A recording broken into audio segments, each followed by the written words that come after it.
Well, good evening, everyone, and thank you for joining us for the first session in our three-part series, Protecting Yourself and Your Family in this Crazy Online World. My name is Jeff Niebaum, and I'm with Your Better Business Bureau.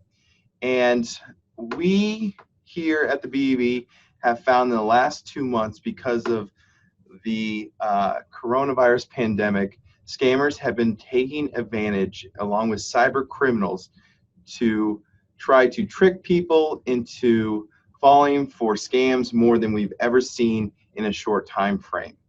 And so we can't thank you enough for joining us to learn how to stay protected in this crazy online world. We have a great program for you. A couple housekeeping items. You can ask questions throughout the presentation. I draw your attention down to the chat feature at the bottom of your screen. And if you have a question pop up, just write it right in there, and we will be monitoring throughout the program. And then we will have a special time at the end for Q&A. To get started, though, we want to know where you're tuning in from, where you're participating. So we're going to start with our first poll, and it will be popping up here as you should see it right now on your screen. So just take a few moments to please fill out where you're participating from. We'd like to use this information moving forward for future programs to say, okay, this is where people are participating. We want to be there where they are at so we can educate. Because a saying that we say at the Better Business Bureau a lot is, education is your best defense. All right, we'll give you a few more seconds here. Give everybody a chance to fill it out. Thank you, everybody, for participating. All right, thank you so much. Really appreciate that. All right, so we couldn't do this kind of program without a fantastic partner. And that's exactly what AARP Nebraska is. They've been a partner for a very long time with the Better Business Bureau. And I'm going to hand it over to their Director of Communications, Devora Lanner, who will say a few words and introduce our keynote speaker. Devora, take it away. Good evening, and thanks, Jeff. I know that we have a number of AARP members with us today, and we're really delighted to see all of you. And yes, as Jeff mentioned, AARP Nebraska has teamed up with our friends at the Better Business Bureau to host annual in-person events on consumer fraud for the last several years. This year, we're doing it a little different. For the first time, we're holding our joint programs online since our primary concern is your health and safety. With physical distancing due to the spread of COVID-19, so much of our communication with family, friends, and loved ones have moved online, and so have the scammers. Many of the online tools, platforms, and social media channels now available to us have opened up a wealth of possibilities to stay connected and enriched our lives in myriad ways. The flip side of this, though, is that scammers are lurking in the shadows, seeking to take advantage of this opportunity to steal our money and our sensitive personal information.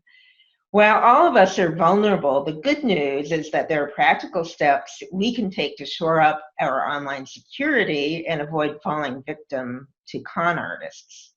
After today's session on safe online communications, I encourage you to visit the AARP Fraud Watch Network, where you can sign up to receive our bi-weekly scam alerts and learn about how various scams work and how to avoid them, including the latest COVID-19 scams that have cost Americans millions in recent weeks and months.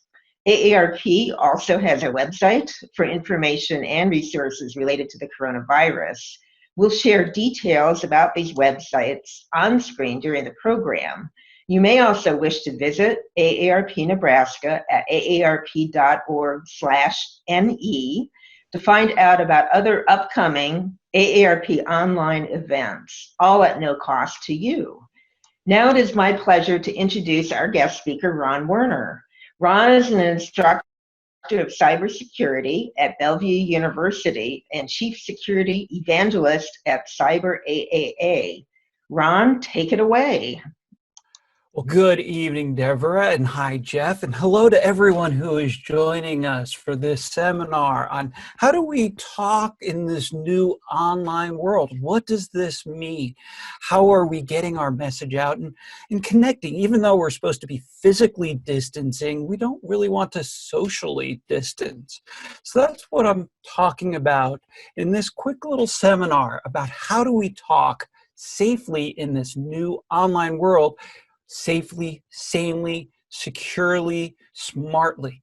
I'll be talking about the different ways we can use the applications like Skype and FaceTime and even Zoom like we're using tonight. To practice though, I want you to try something with Zoom.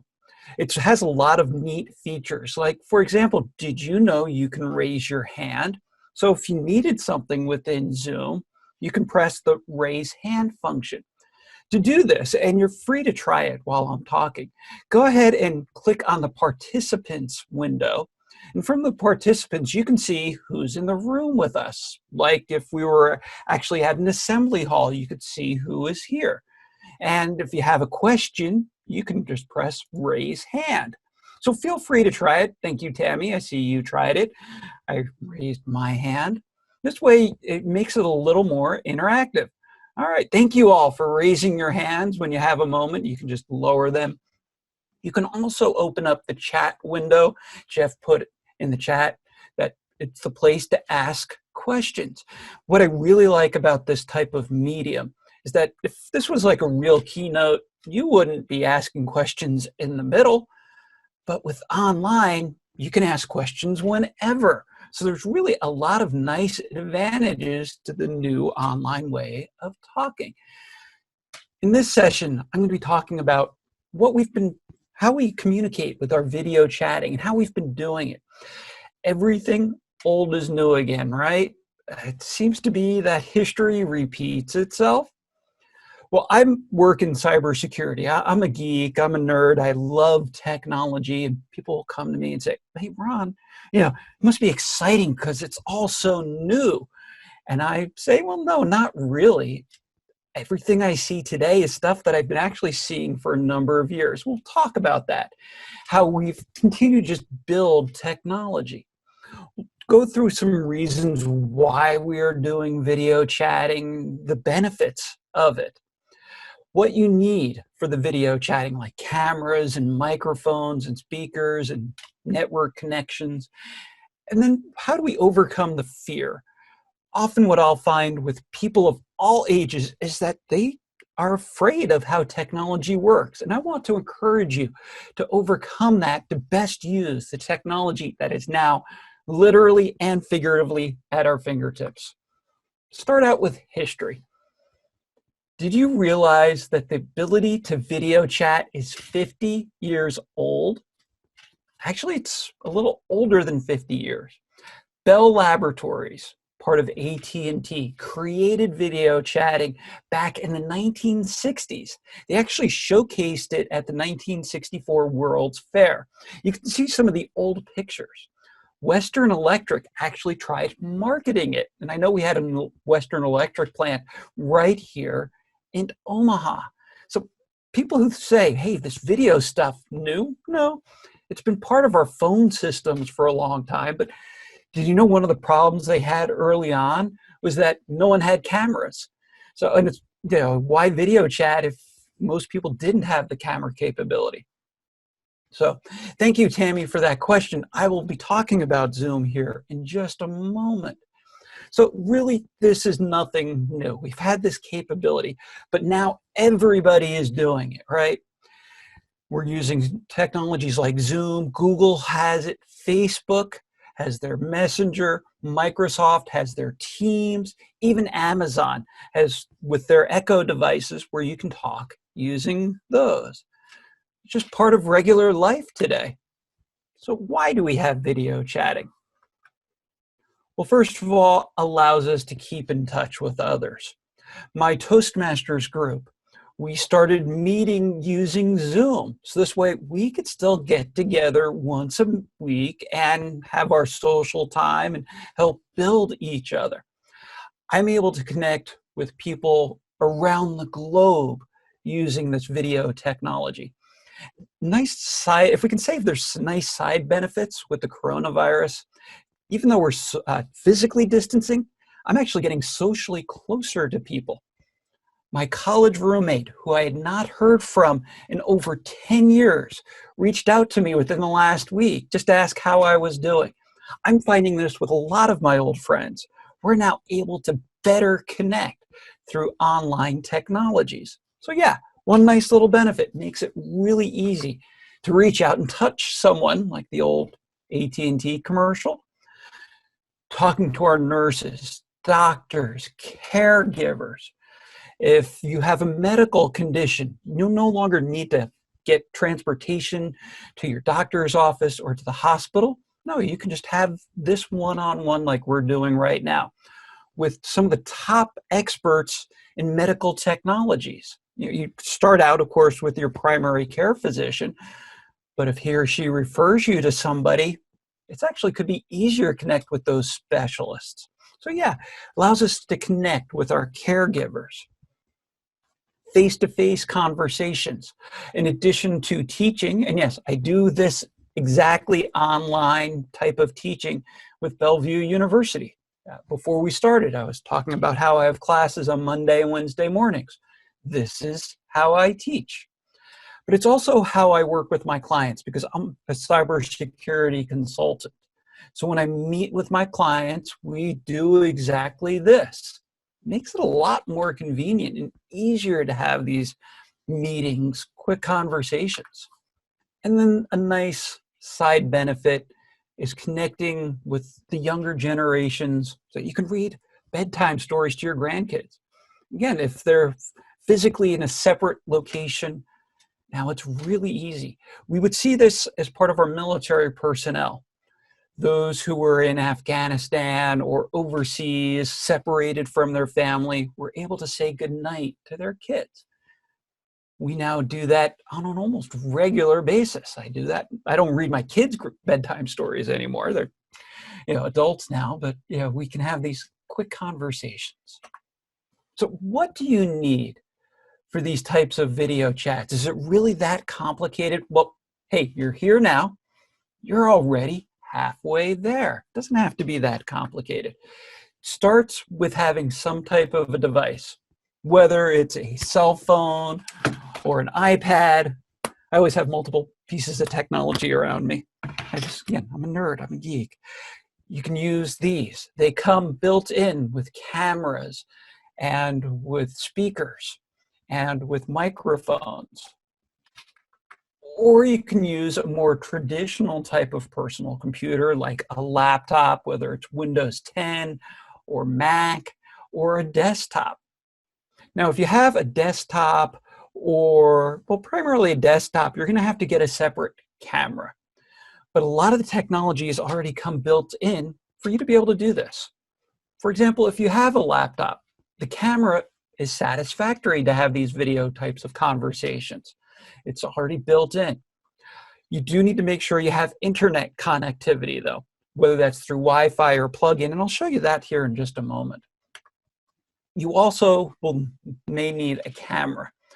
When the coronavirus pandemic started at the beginning of March, and actually for the past 6-8 weeks, it's been very hard to find good quality web cameras. They all were sold out from many of the stores. I believe they're now becoming available once again. I haven't looked lately. But you may want to purchase a higher quality. The quality of the webcam with cell phones, smartphones, or on laptops may be good, but it could be variable. So it could be helpful to have a separate camera. You can see there's actually a camera there with a built-in light. A speaker may also be needed as well for, say, a desktop computer. Of course, you need internet access. I do recommend for internet you use hardwire that Ethernet as much as possible. I'd show you an example, but I actually have my laptop plugged in right now and I don't want to disconnect. I like to use Ethernet because that's really the fastest way to connect. And that's just the way Ethernet works. That's where we get the gigabit type of connectivity, where you just can't get that fast even with modern Wi-Fi 6. The slowest of the three is cellular, but it's a great backup. I was doing a webcast like this, a webinar, like a month ago, and if you remember here in Nebraska, we had the huge windstorm, and it kept knocking out my internet. So I made sure I had my cell phone, and I was able to dial in and continue the webinar. So it's a nice backup. And again, being a technologist, I like to have multiple backups. So make sure you're using a solid internet connection. A question that is often asked of me as a cybersecurity professional, was it safe to use open Wi-Fi, say at a coffee shop, a Starbucks, or one of the other types, or at a restaurant, say McDonald's or Panera? Well, if it's open Wi-Fi like that, it may or may not be safe. You just need to be aware. Just like if you're in a physical location, you want to know who's around you. Same thing with using Wi-Fi. Know who may be around you and what purpose you're using it for. So there are different types of chat services. At this point, Jeff, if you could bring up the first poll as part of my webinar, this will be the second poll question, regarding what video chat services you use. And this is for personal communication. So if I wanted to have a one-on-one conversation like we would have with a phone call, but I want to do it now using video, what do you use? And there's many different options. There's Skype from Microsoft, there's the Google Chat, there's FaceTime from Facebook, even Amazon. So take a moment, and if you could, go ahead and put in your answer or answers. If you use multiple, you're free to do that. So Jeff, how are we looking with the polling? We are looking good. We just have a few more people to fill it out. It looks like FaceTime is in the lead, but Skype is right behind it. We do have a couple others, and for those who did put others, please put that down in the chat box what you use, so we can know. Yeah. All right. Because this is good information for us to understand what people are using for the different types of technologies. And this is very similar to what we saw in this morning's webinar as well, where FaceTime is the predominant vehicle for personal types of chats. Yep. So thank you, Deborah, for the Facebook Messenger and WhatsApp. And I'll explain what WhatsApp is here in a moment. So let's dive into these different types of services. Well, first is Skype. And Skype has been around for a very long time. It actually started out as a free service. There was just some people decided, hey, we're going to create our own ability to have video chats. So they developed Skype. And then it got to be very popular. And what often happens when something becomes popular? Someone buys it. In this case, it was Microsoft. And Microsoft actually does this quite often. It's fascinating to watch the history. You can download Skype for free from Skype.com. There are also professional and business type accounts. Microsoft has integrated Skype into their other products at this point. Zoom. I'll talk about Zoom here in a moment. I see from Christine. Thank you for providing your answer. But Skype is free for you to use. Same thing with Google Chat. So just kind of comparing apples and oranges, although they're just really different types of apples, I guess. You know, Google has the same or similar type of capabilities, also free to use. You can do it directly from an internet web browser as well. So if you don't want to download a separate program or application, you can use any web browser for Google Chat, primarily Chrome. It is connected to a Gmail account as opposed to Skype, which you can connect to a Microsoft or Office 365 type of an account. It allows for that Google Chat. As you can see, we're using the chat capability within Zoom. Makes it really kind of nice for more of texting type of an atmosphere. And then you saw of a leader that is used primarily for this type of one-to-one conversation being Facebook's FaceTime. Sorry, not Facebook. It's Apple's FaceTime, where you use it from your iPhone, your iPad, from a Macintosh. And that's kind of a disadvantage for FaceTime, where you have to have some type of an Apple product to use it, as opposed to, say, the Google product, where you can use it from a multiple different types of devices. Same thing with Skype. So, House Party. I've heard of House Party. I have not yet played with it or tried using it. There are a number of different applications out there. The one bit of caution is that with any of these applications, just be aware that there's always a possibility that someone could be listening in. And I'll talk about the safety features associated with these different applications here in a moment. There's also other types of video services. So Jeff, if you could put up the poll 3, these are what we use more for video conferencing, whether it's for a webinar like this or a group meeting. And my Toastmasters group meets online every Wednesday morning. The different options are Zoom, GoToMeeting, Microsoft Teams. There's these WebEx meetings as well, Microsoft Teams. So put in your vote for a moment if you use any of these.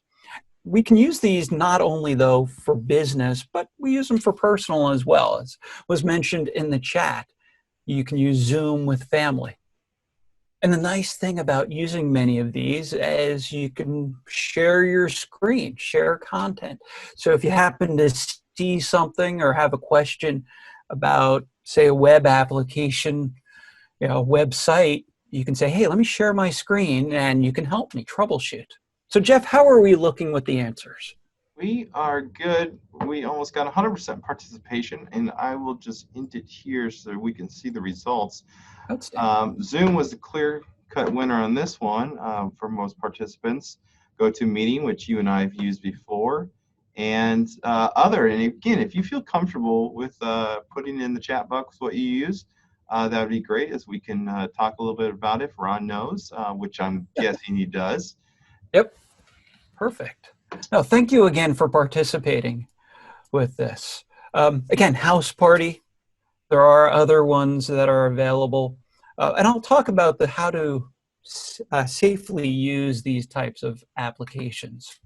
Actually, let me dive into some of that right now. Well, first of all, what I've often encountered with people of all ages, and this goes from the kids that I work with as I'm teaching them about technology as an educator, to my own almost 88-year-old mother, who can be sometimes scared and intimidated by the technology. So let's talk about that. First of all, it can appear very complicated. And that's how Zoom got to be so popular, particularly as a benefit side product of the coronavirus. Again, if there are any. And I like to see the silver lining in all bad situations. So I think we're going to find some good things coming out of this. Realizing that technology does not have to be complicated, and that we can leverage it. Why Zoom became so popular, I believe, is because it's been so easy to use. Even though there are some concerns about some security issues with it, that maybe there's no tech support. For example, if you didn't know how to stop this from being the Zoom today, from being full screen, you can actually click on the more. So if you see the 3 dots, if you pull down or pull up the menu option, there's 3 dots and more, and you can say exit full screen. And that way you can see your other applications. So it's understanding how to best use the technology. So here's what I encourage you to do, though. Experiment, play, be willing to make mistakes, and it's okay to make mistakes. When I was introducing teleconferencing to my Toastmasters group, and in my Toastmasters group, we actually have a significant number of AARP members there. I had to show them how to do it, but help them and encourage them. It's okay if they make a mistake. The worst thing that happens is you might break out of the meeting and you need to come back in. That's okay. Or what about Zoom bombing? So I see Messenger as another, Skype, Facebook, good, as other options. So point being here, please make mistakes. Mistakes is how we learn. I use it as that opportunity to improve yourself and then share what you learn with others. Privacy. Is someone listening to me? And this is sometimes the concern with these applications. For example, we're using Zoom services right now. So it's possible that someone at Zoom could be listening in right now. Yep. But if you think about it, how many other devices do we have where someone or something could be listening? Well, let's take stock. Let's see, I have my iPhone, which has Siri. I have a Windows machine that has Cortana on it. I have an Amazon Echo device in the room with me. So there's at least 3 other devices around me that could be listening. But you know what? I don't think really people care about, if they overhear this conversation right now. I mean, this is just for education. But for example, my mom, 87 years old, living in a residence all by herself with her cat. If Amazon was listening through an Amazon device, they'd be really bored. It'd just be her usually watching TV, or when we had sports, and hopefully sports will come back soon. If there really is not very much privacy implications for my mom by having those devices listening in. And that's true for most of us.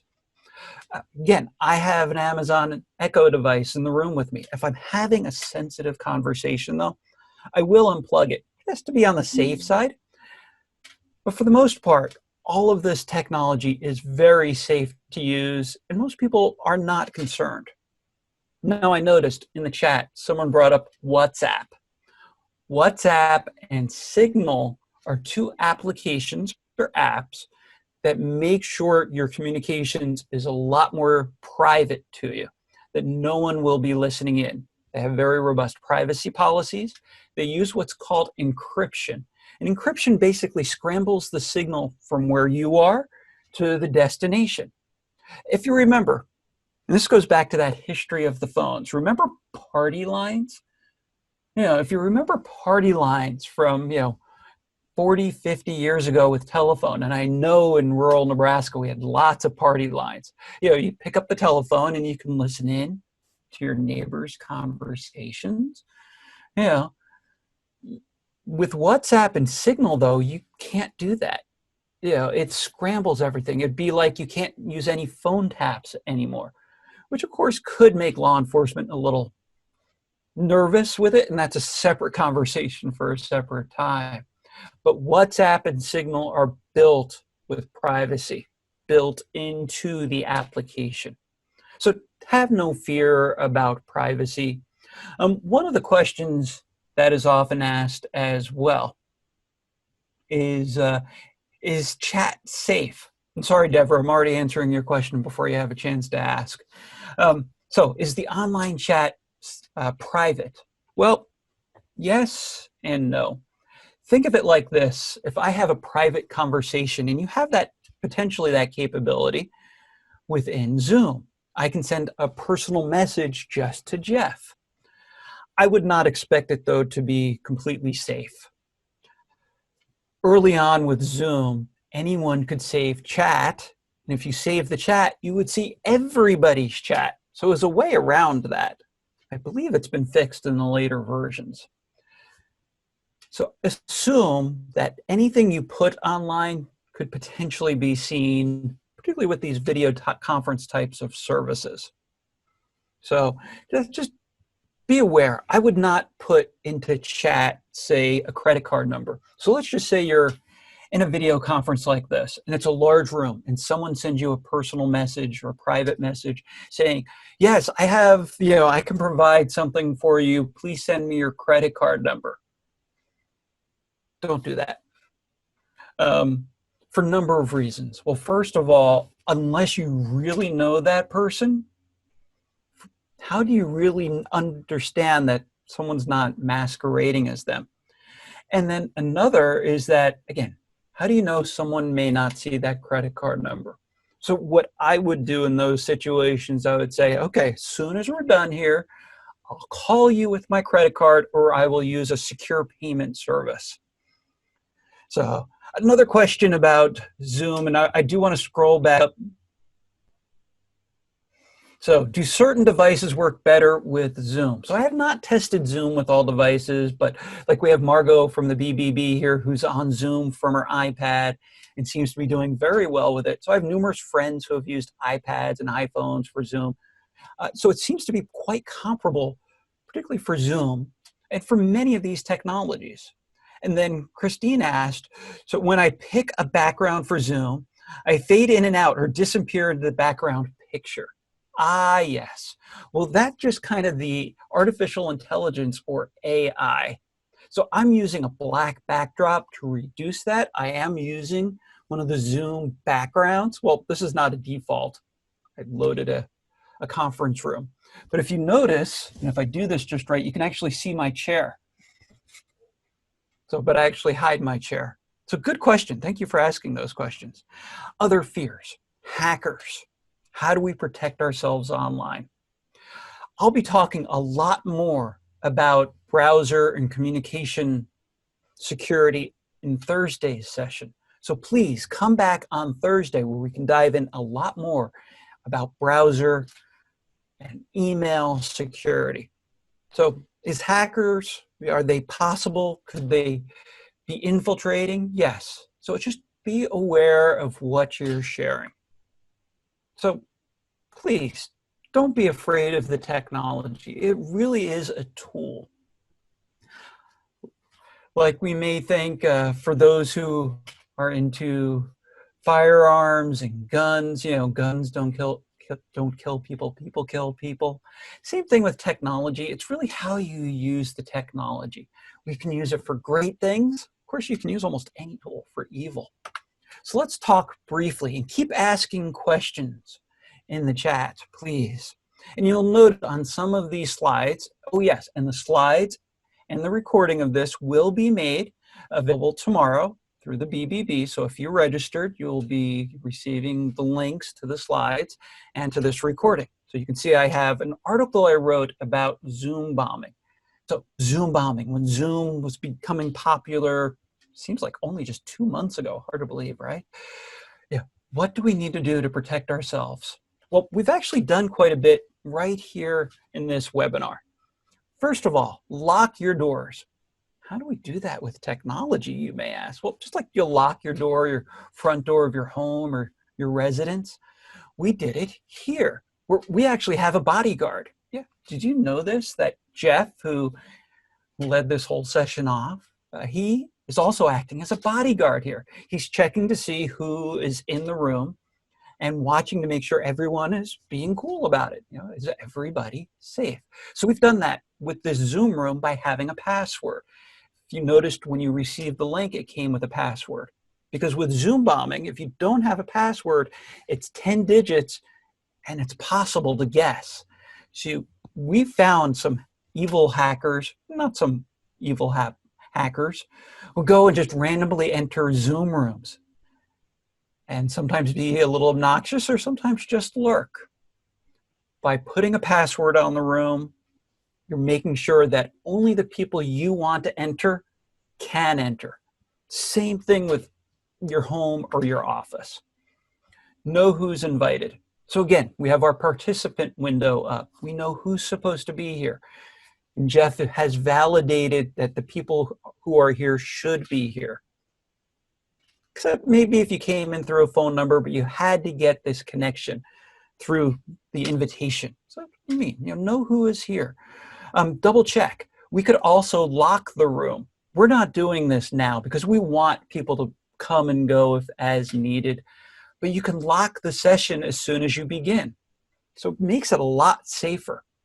Other features from Zoom that they've incorporated is that end-to-end encryption, where the communications are a lot safer.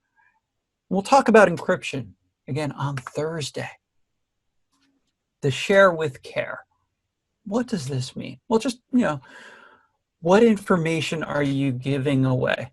If someone were to contact you through the chat saying, yes, hi, I'm with the BBB, I need your full name and address and your phone number, that should be an alarm to you.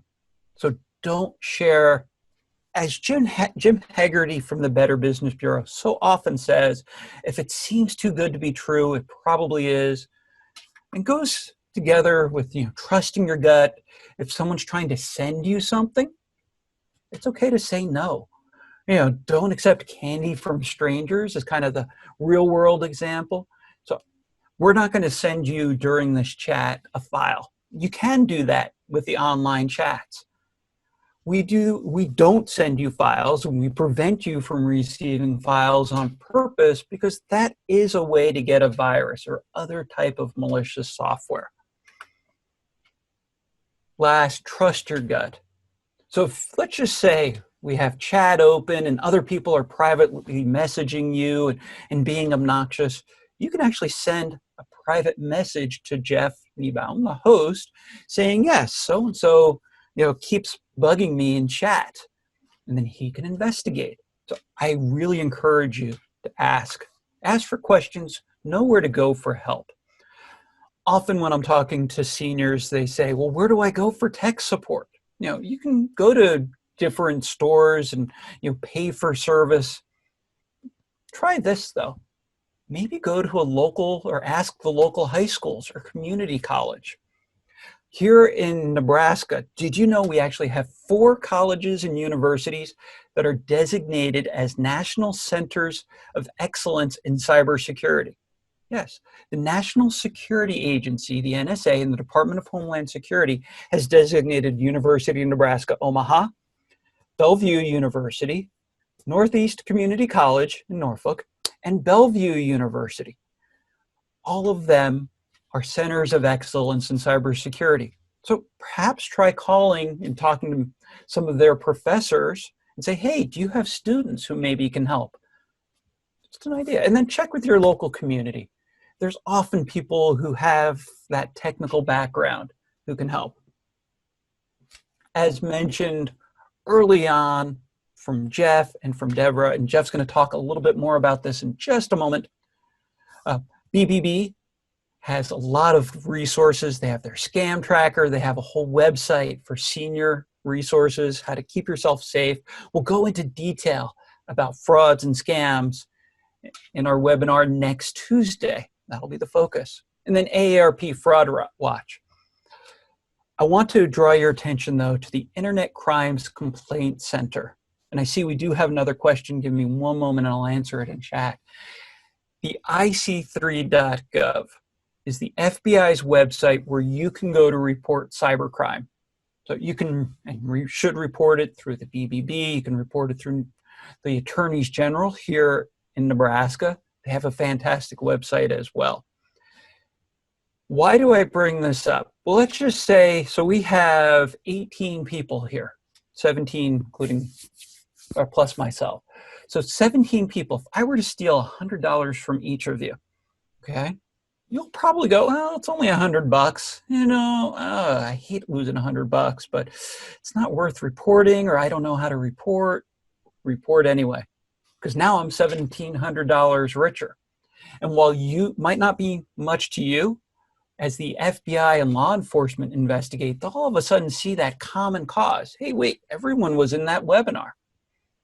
So let me answer this question here. As the evening draws on, I need glasses more and more. So thank you, Leon. What are these fees attached to these apps? Ooh, good question. So I don't know which apps, but most of the telecommunication apps that we use, like Zoom, like Google, like FaceTime, are free. So do your due diligence and check to see why are they charging a fee. Most of the ones that I use are free to use for consumer use. Business use can be different, though. If you're using this as part of your business, you very well may need to pay for a subscription, or you may want to have that additional tech support. So good question, Leon. Go back and read the terms of service from whoever is providing that app. And then when in doubt, ask, right? You can go and check out that business through the BBB, for example, or just ask your friends and family. This is just some homework for you. So you may have noticed I am a college professor, and yes, I give homework. I think I give pretty cool homework though. For example, AARP has a quick video, I think it's less than 4 minutes, on video chatting basics, which I covered some in this session. They have their strategies for staying safe and secure online. Connect Safely has resources for seniors. And then one of my favorite websites for how to protect yourself, your family, your community online is staysafeonline.org from the National Cybersecurity Alliance.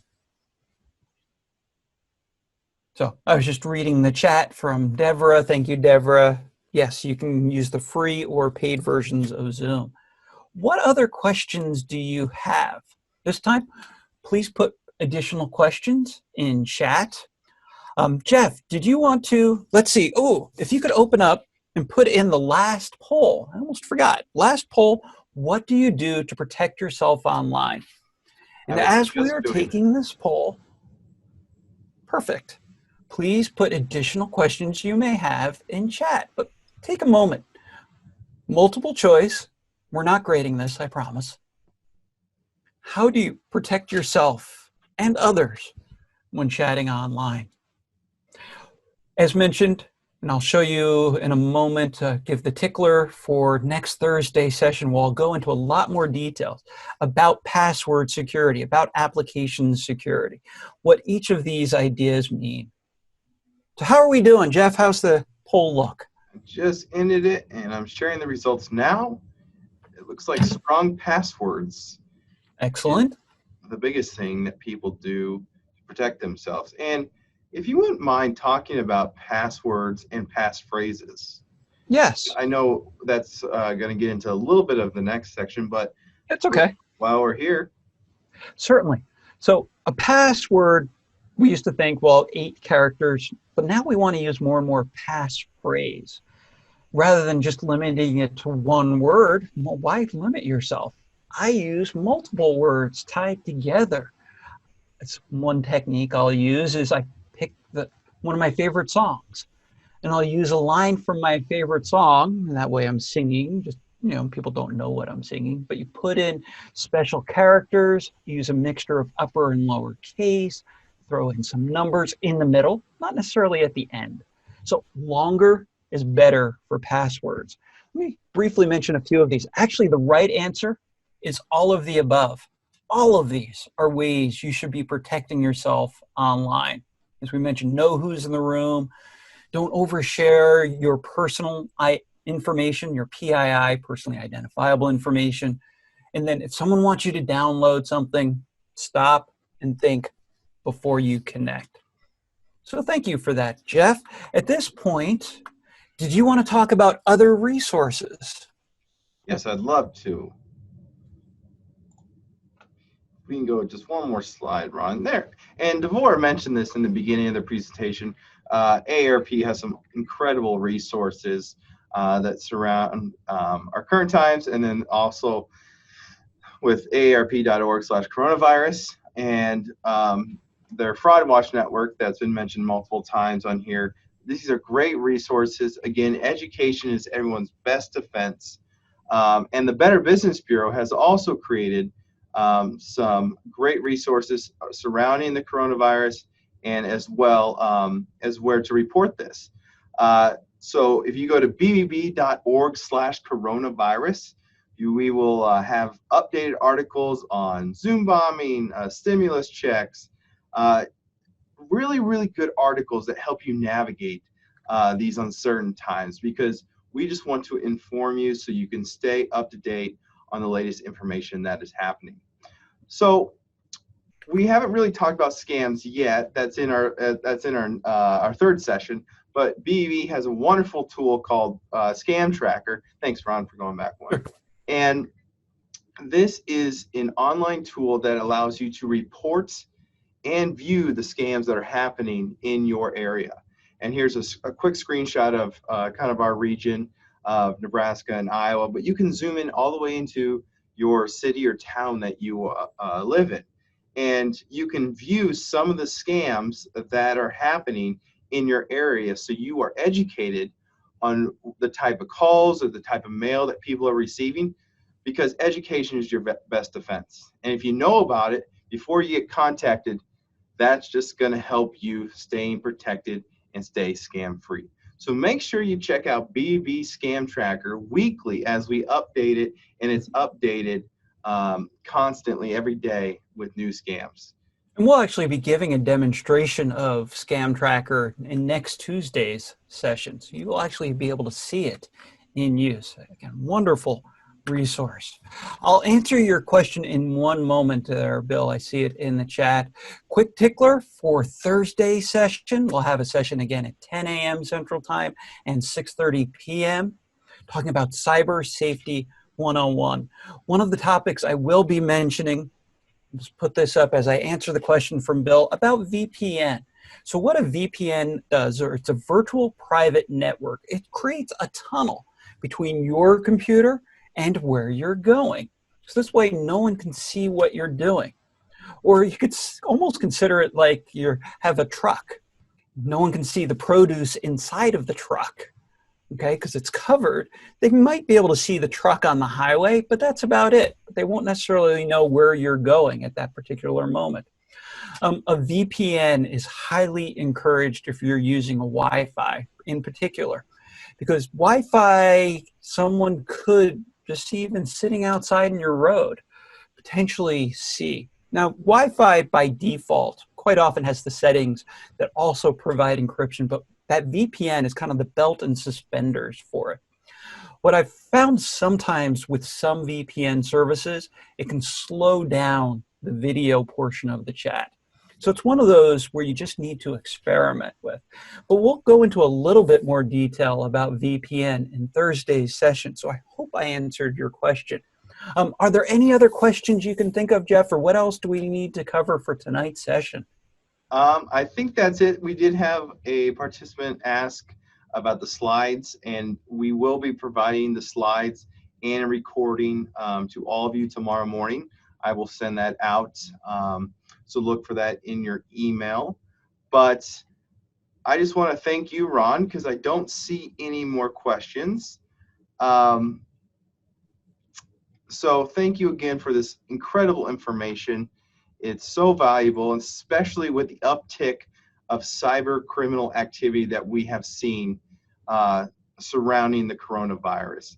So again, if you have not registered for session 2 on Cybersecurity 101, please do so. We offer 2 times, as you can see on the screen, 10 a.m. or 6:30 like we did tonight. All you have to do is go to bb.org/Nebraska and click on the tab, and you can register. And to Devora and AARP, one of the best partners we could ask for. So we can't thank you enough for helping make this event successful. And thank you for everyone who participated in tonight's webinar. You are now our ambassadors. And please take this information and share it, because that's how we stop scammers and cyber criminals, is we educate everyone. So thank you. Have a good night. Stay safe. Stay healthy. We'll see you on Thursday.